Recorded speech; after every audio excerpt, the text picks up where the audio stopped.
Welcome back to With the Supercoach. Recording a late one. It's like 1 a.m. here, and I've been sick. I'm still sick. It feels like every couple of days I shake it and it kind of comes back. But got little kids and my wife, and they're sick too. And I think it just keeps going around in circles. Everyone with little kids knows what it's like. They go to school. It's like a hornet's nest. They bring it home, and everyone suffers. There's no way around it. But yeah. So excuse my voice. But yeah, what a season it's been in Supercoach. We finally got to the end. Felt like it was never going to get there, especially when I was doing bad. But yeah, just unprecedented carnage this year. That's all I can say. Avoided it early and then kind of got hit with it late and through the middle a bit, and I don't know, everything in between. But yeah, it's been interesting for sure. So in the end, finished on a season rank of 2,933. That's my highest ever rank. I think my previous best was like 4,500. So surprisingly, I went up 1,182 ranks this week. I did not expect that, and especially not with fielding 3 donuts and Campbell Lake, who got like a 30. So this week I scored 2,475, which I think was my highest score for the year. Yeah, that's not exactly a remarkable score for this time of the year. Not at all. But again, with 3 donuts and Campbell Lake on the field, I think it becomes pretty crazy. So yeah, round rank of 9,371. So there was some monster scores out there. But yeah, if you could say that you get 3 donuts and you get a score like that, you're going to take that and run every day of the week. So I do a bit of a round review. It's probably going to tie into the season review as well. I'll try and make it as short as I can because, yeah, my voice sounds horrible right now, more than usual, and it's kind of hard to talk. But yeah, I think it's the first season ever as well that I've done a video for every round at least one. So yeah, that's been good. The channel's grown a fair bit this year. So we'll look at the team quickly. The backline, I don't think there's anything in terms of the scores this week that really was too unexpected. Whitfield at 88, a bit low. He annoyed me quite a bit because I was in a fantasy cash league grand final. $800 on the line. Whitfield shit the bed, cost me the game. So I walked away with 200 instead of 800, which is fine. I'm not going to sneeze at that, but yeah, Whitfield, everyone wants $600 more, don't they? Yeah, I think Whitfield though, he's regressing a bit. So yeah, I mean he's getting older. He's certainly not getting better. I think his averages would show that, but yeah, I don't think I'll be touching him next year. Worrell's another one.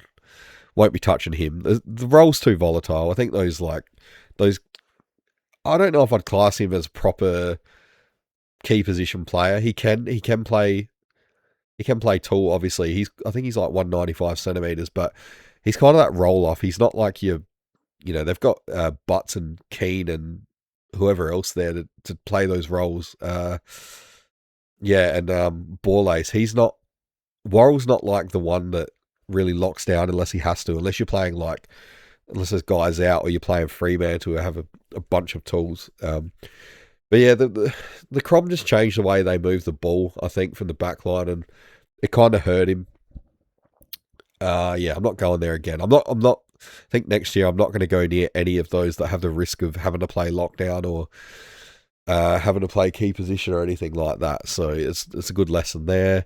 Just quickly as well, Clark as well with a 97. That kind of does stand out because for him that's been pretty good this year. 93 average. It could have been a lot worse. It looked like he was headed for like an 80 average at one point, but salvaged it a bit at the end. Hugo's 96 too.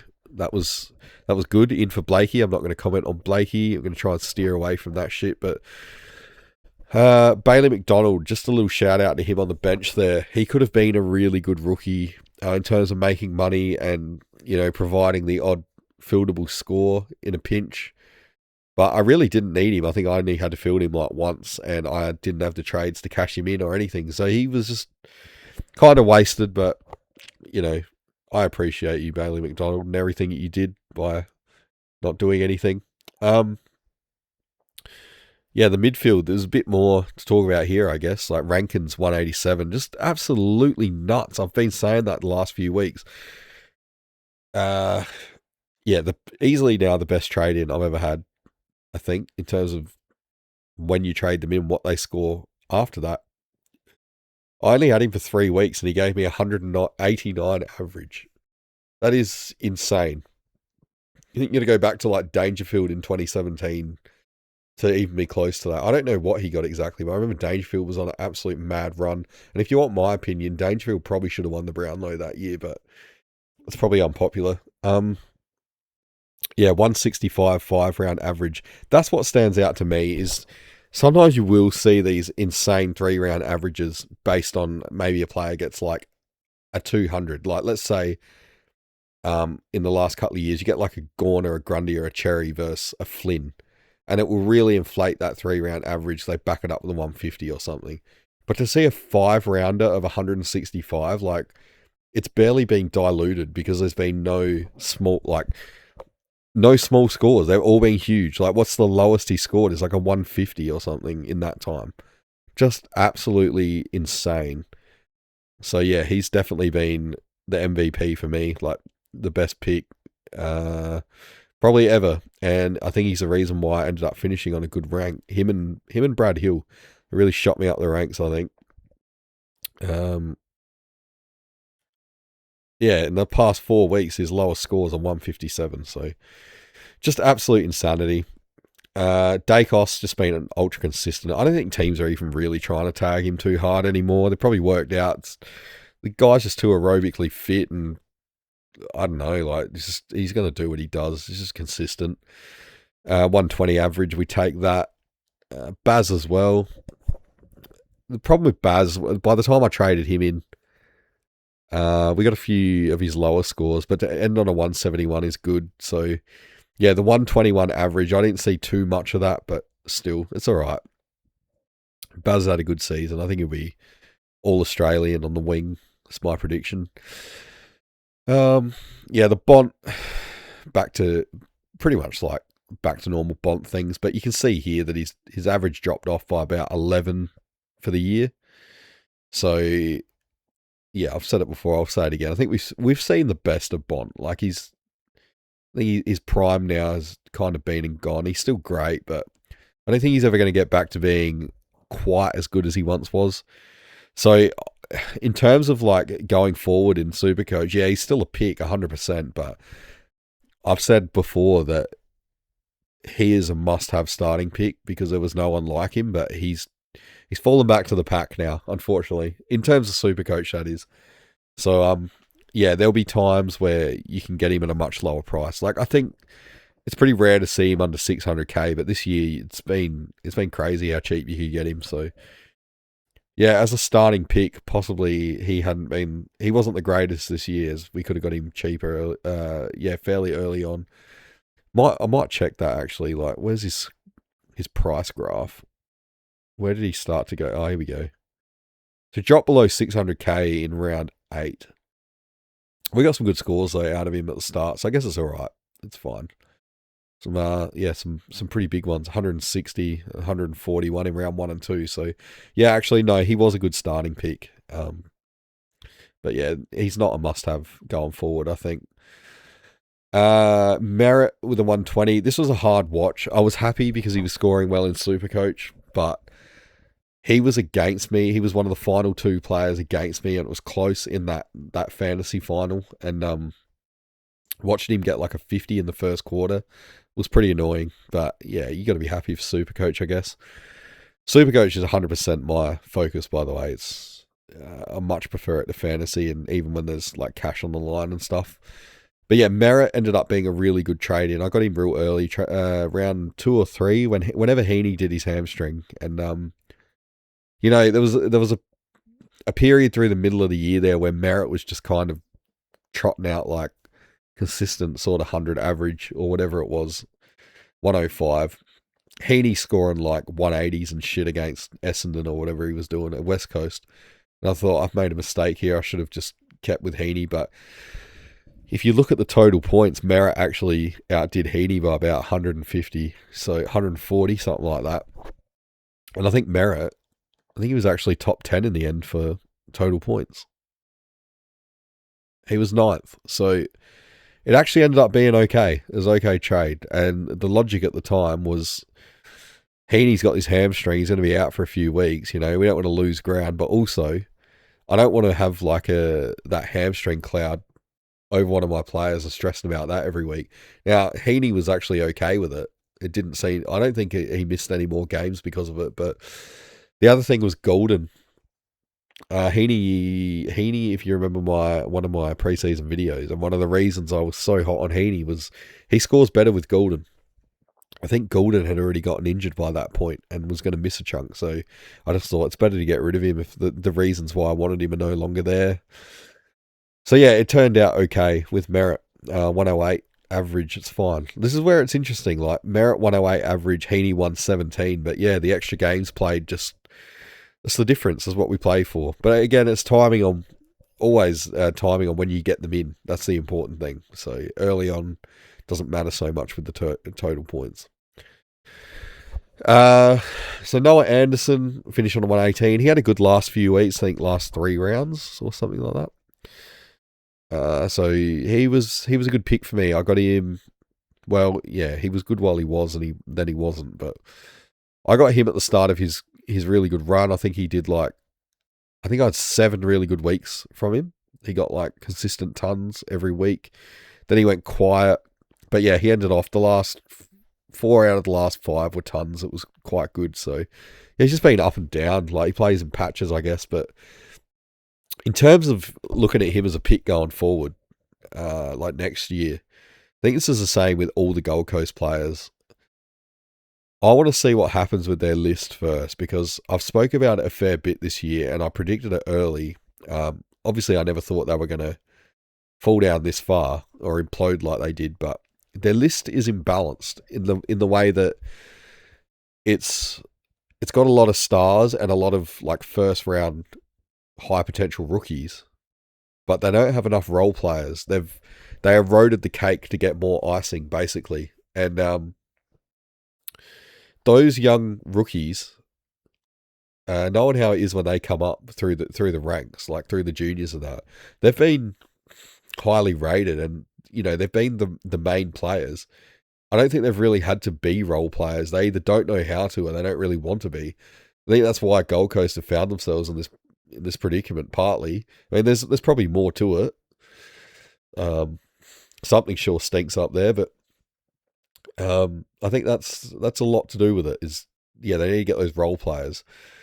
You really only got to look at Richmond in their 3-peat, and I mean they beat the Crom in 2017, so that team still pisses me off. But you got to give it to them, like they were a hard working bunch. Yeah, they had the cream like Dusty and Alex Rance or whatever, but it was mostly just working class role players. They were very good at what they did, but yeah, you know that's how you win flags. It's not by just seeing who can get the most stars, I guess, and just absolutely top ending it.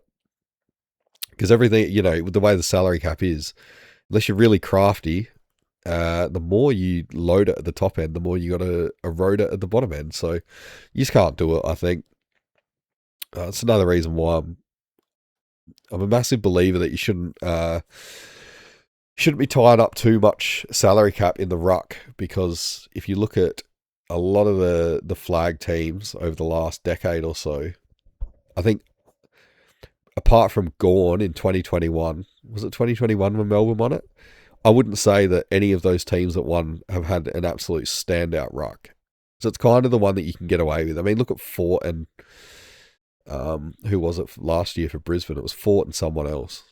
Like, yeah, they're good players, good role players, but that's all you need. West Coast, when Nat Nui went down in 2018, who was it? It was like Lysett and someone else. I can't remember. Was it Vardy maybe? I don't know. They weren't well beaters though. That's my point. So if you can get away with it anywhere, skimping on the salary cap, I think the ruck is probably it.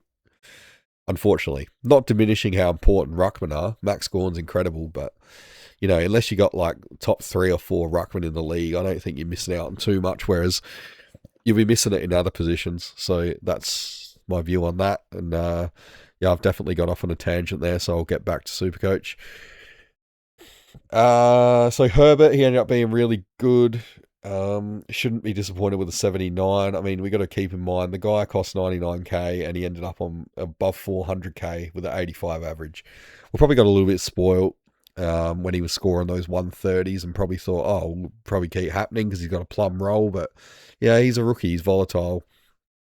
It doesn't happen. You look at other guys this year, was it Josh Lindsay had the same role as Herbert. He couldn't sustain it either, even though he scored a few 130s or thereabouts. The other one was Farrow at Essendon. I think for next year, like Farrow in particular, he was one that I had FOMO with this year. So next year, I think I've learnt my lesson with those kind of players. I thought I was pretty good with avoiding those sugar hit players, as DR calls them. But those like more expensive ones that, they're going to have to score really well to make you money. Guys like Farrow and Herbert and Lindsay, like, at the end of the day, they're rookies and, yeah, they're damn good, but they're not going to keep scoring that way. There's no way they're going to stay in that role without, at some point, losing it, I think. Like, we've never really seen it happen. I'm trying to think if there's any examples of those that did, but even if there is, it's really rare. So it's a good lesson, I think, going forward. Nothing else here. Heaney, unfortunately, on the bench. Franco, I was disappointed he didn't come back for the last round because for quite a while there, that was when he was meant to come back until it changed and said season done. Just like a gash in the knee, but I guess why would you bother? It was all dead rubbers for them anyway. Yeah, so the ruck line, this is one of the most interesting things for this year. So for all the talk in the pre-season about the rucks, just, they were going to fall off a cliff. Well, the numbers, first off, they just didn't stack up. And I've been through this before, so I won't say too much about it, but the rucks gave me a huge advantage at the start of the year. I seem to be one of the few people that actually just backed them in. I'd Gawn and Cherry. Grundy hadn't come in yet, but yeah, Gawn and Cherry were crazy at the start of the year. And Gawn continued to be all year. Now, with all this drop-off meant to occur, Gawn averaged 128 again, which I know that, again, like Ruckman, like Gawn, they're rare. Gawn is one of a kind. And he ended off on 171, which is pretty damn good, but, yeah, I think the drop-off just, it wasn't going to be that much. Like, yeah, probably even I didn't think Gawn was going to go 128 again, even though I was a big fan of the Ruckman, but I mean, he did. And if you look at the player rankings for the year, like they're right up there. You look at total points, you got 1 and 2 are both Ruckman, Gawn and Jackson. I think Grundy was 8th. So there's 3 in the top 10 are Ruckman. So that's not, I can't see really a drop off there. Why'd I click on that? Past seasons. I don't want that. Okay, so I'm glad I did click on that by accident. Gawn actually averaged 0.6 more this year than he did last year. But yeah, I mean, you can make the case for him being an absolute freak. Grundy did drop off a bit, but in terms of average. But yeah, even if you look at the averages for the year, so that was total points. Averages for this year, Gawn again top in the game by 7 points. Like, just crazy. Grundy was 5th. He averaged 120. So only a slight drop off for Grundy. That's probably more due to age than anything. Was there any others in the not Jackson 117 average? So again, it was the same 3. So some ruckman might have dropped off, but it wasn't all of them. Cherry certainly did after a hot start, but yeah, the ruckman were kind of defined the season. They were certainly what got me that hot start. But yeah, it was equally Cherry was the one that kind of killed it for me as well. So I'd suggest everyone does this. This is a good idea. Actually, you know what? I'll come back to that. We'll get through the rest of the team first, and then I'll have a look at my trade history just quickly. So the forward line. Sheasel out, and I've said it all year. It doesn't matter. Everyone has him. But would you believe it that I think it was last week in the prelim in that fantasy league, the cash league, my opponent didn't have Sheasel. I thought Sheasel's out, doesn't matter. Nah, he didn't have him. I still won, but yeah, that got me nervous for sure. But yeah, in Supercoach doesn't really matter. Like everyone should have Sheasel. So that sucked. He went down. Um, Hill was my VC. So you take a 161, even though you think, oh, well, Rankin might just continue and get like another 200, but yeah, it's too much of a risk. There's no way you're ever gonna not take a 161. And then Took with a 163, that was an absolute shock. I didn't see that coming. He's not really known for having a high ceiling. Up until the second half of this year, he was kind of just known for being really consistent. If you take away, I mean lately, like you take away back when he was averaging like 120 or whatever he used to get, but yeah, then the second half of this season, he just fell off a cliff and gave me, I think, like a 150 and a 160 in the last few weeks. But apart from that, he was quite shit, to be honest. I'll cover him more later because he'll be in my trade history. But yeah, Pickett was all right. Campbell late 37 contributed not much, but that's fine. So yeah, that was the team. Yeah, more donuts there. So yeah, I think I'll look at the trade history now because there's a few trades that really were turning point in my season. So I would recommend that everyone should go and look at their trade history. Because yeah, there's good lessons to be learned for next year.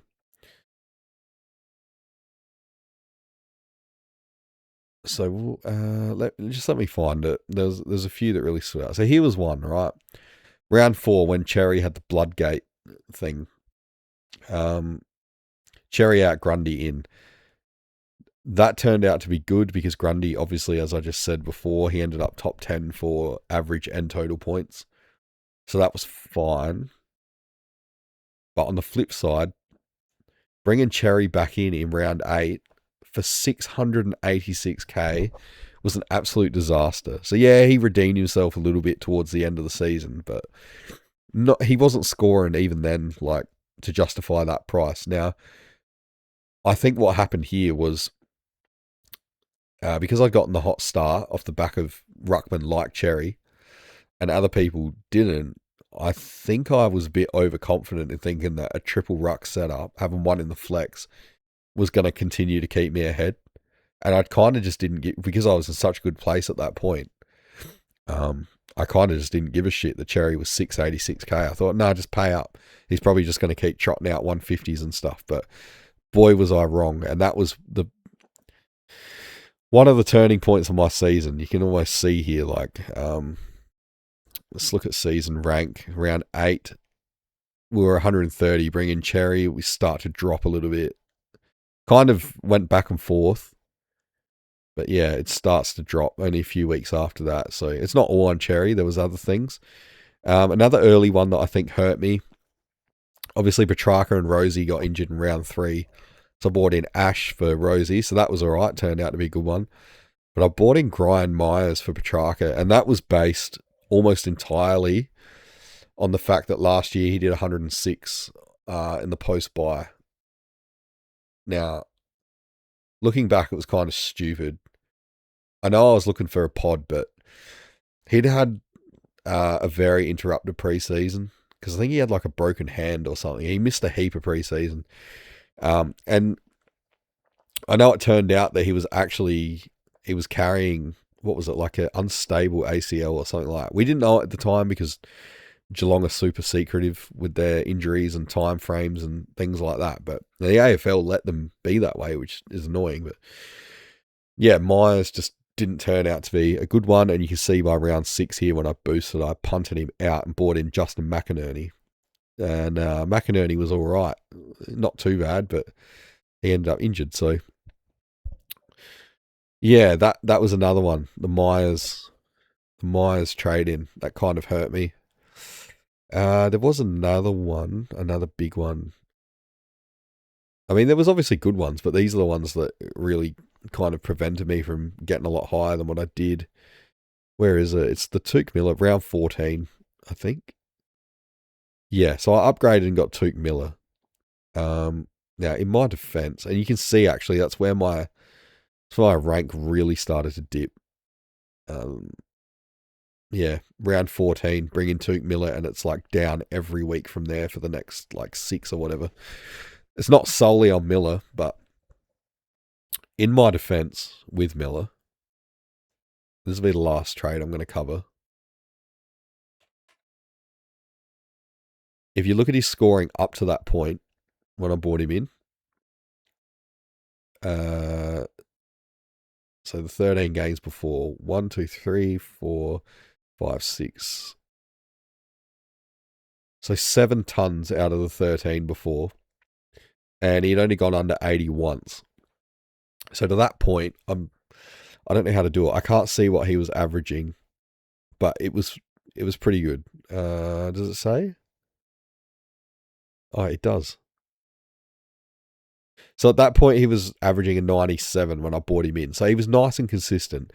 And I remember saying at the time, a lot of the other forwards were really volatile, and he was just kind of like the consistent one that I'd had planned from the start that I wanted to get.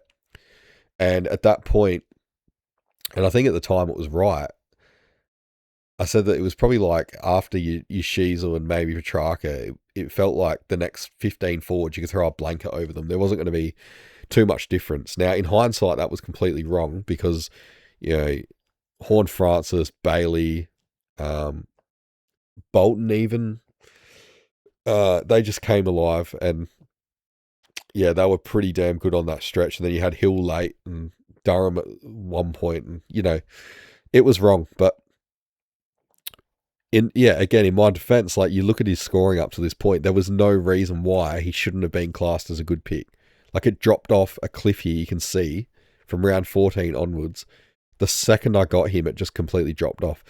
And obviously, that's when Gold Coast really dropped off as well. And no one could see that coming because they were flying. And I mean, even when they started to drop off, we all thought, oh, they're going to come good. But they just didn't. And the whole team just went to shit. Noah Anderson was still scoring okay. I had him for that 7-round run, like I said. But apart from him, yeah, it just wasn't good. So, hindsight, fine. But that one was more out of luck. But they were the players, I think, that really stopped me from having a better season than I did. Don't get me wrong, I'm really happy with the season I had. But, when you look at still being ranked in like the top 150 up to round 10, you'd been there the whole time. It's quite a drop off. I found myself as low as, well, let's have a look.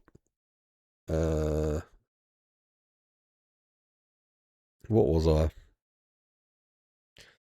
So I found myself down at almost 6,000 by round 19. Like, that's a huge drop off, really. So I think I screwed up.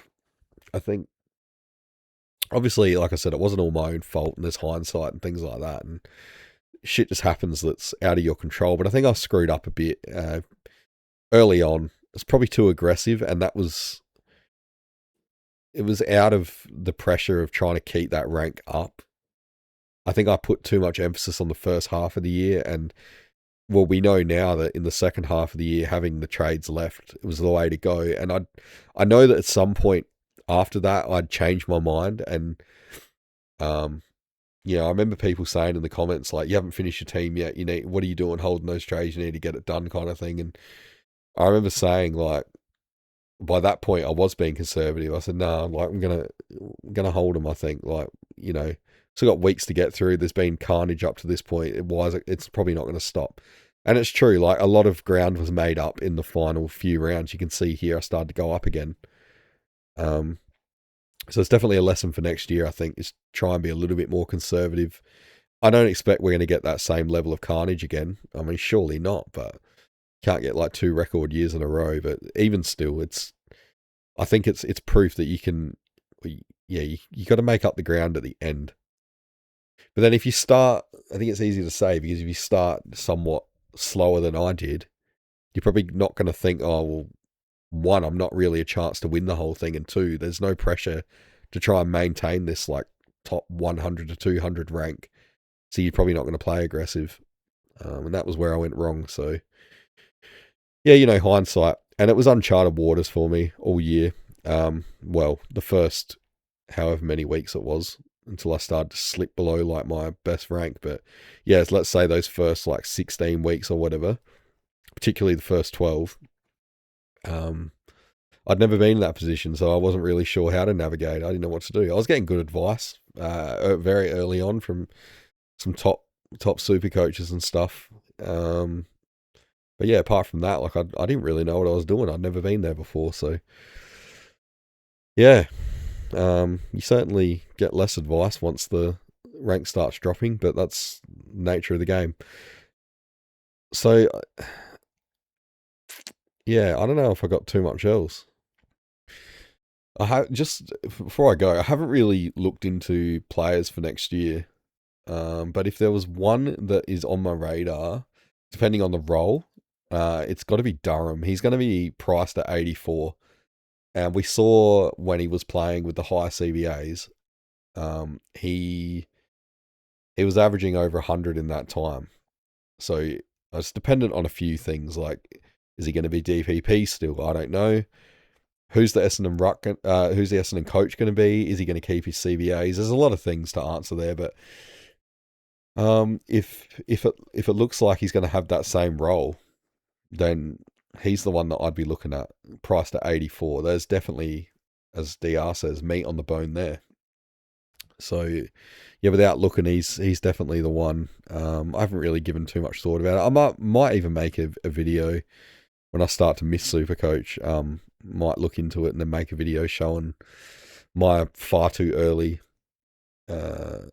picks for next year. But who knows? So yeah, I guess that's it. Like, a lot of lessons learned. Yeah, I'll be back next year.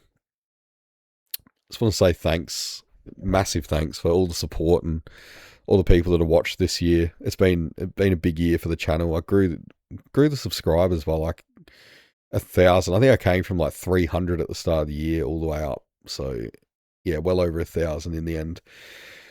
So thanks to everyone that subscribed and everyone that's interacted and watched and whatever you've done. It's all of it's appreciated. And those other YouTubers like DR and Rookie Coach that really push my case along with the subscribers and stuff.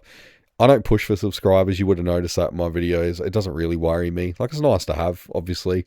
Shows that some people clearly enjoy what I do, but it's not why I made the channel. But I don't push it myself, but I do appreciate that they took it upon themselves to do it. So yeah, it doesn't go unnoticed.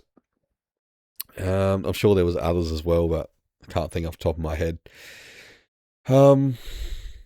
Yeah, I just can't wait to get into the preseason and do those research videos again. Yeah, when you have a decent year, and it's all relative. Obviously, it was my best finish ever, so a rank like that for me is going to be a lot bigger than someone that consistently finishes in the top 2,000 or whatever. But yeah, it's really got me a lot more amped for next year, I think. And yeah, it really starts with those research videos. I just need to find a way that I can manage things when my time starts to drop away throughout the season, because I'm going to be coaching again. So, and yeah, I absolutely love coaching, so I'm not going to be stopping that. But yeah, I love Supercoach too. So I got to find a way to make the two coexist, because I definitely failed at that this year. The more time I put into coaching, obviously, you see my Supercoach rank drop.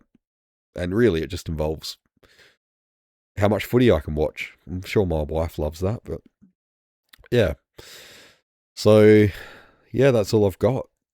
Let me know in the comments how you went. Hopefully you had a good season. And yeah, let me know. The thing I'm probably most interested to hear on top of that, or secondly, is, has anyone got anyone that they got their eye on for next year, or they want to make any bold claims? Like, yeah, I know not many people are watching it this time of year, but yeah, go for it. I want to hear it. It's good while it's still fresh in the mind. So yeah, thanks for the season, and I'll see you in the next video whenever that is.